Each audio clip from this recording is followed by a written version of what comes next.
因为他自己老是练手拿那个刀来弄。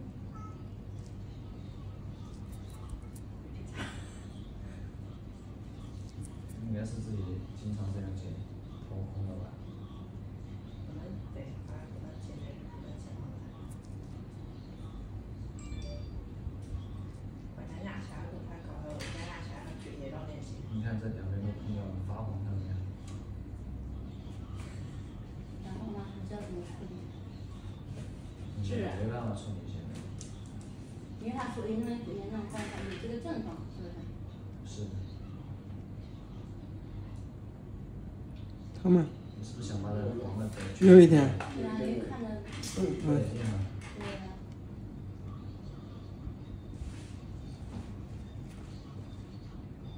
靠好。你这一次时间是有点长了。会。但是身体免疫力一直很好，它就不会一直做这一个。如果是预防的话，怎么预防？没办法预防。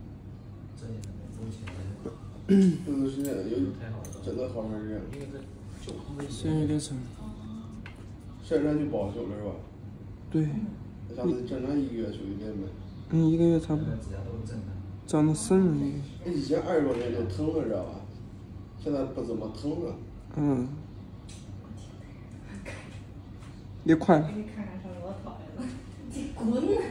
看到了。慢点给你。看到了，你不是给我看的吗？不要说啊，不会破的。疼，要疼的话你就说。疼就疼吧。我也是因为疼不会的，疼，轻微的。疼的一样的。疼，轻微的。因为一群人看完我讨厌的，然后。因为时间长，连在皮上，长得深就会连在皮上。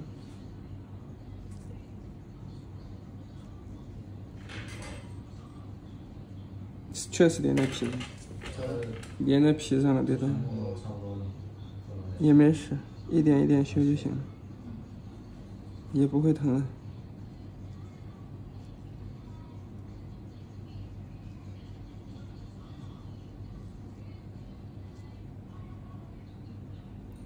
好。出来了哟。对。我以为就是。没感觉。给你修这里。因为它长在肉里嘛，我以为就是，我就没在意。用杀菌的药经常涂一下会好一点。比如呢？比如什么药？杀菌的药。杀菌的药，搜一下了都。这边好一点。以前就那边严重是吧？以前应该是里面，外面好一点。两边都严重。有一点。这边。还有点疼，可能已经。不是。就每次修都是修一遍，然后那边就稍微修。这边。不知道，反正每次都是修一遍，主修一遍，另外一遍就稍微带带。都有了。那么近，死皮有那么近。对。这是指甲，看到没有？看得见吗？也有。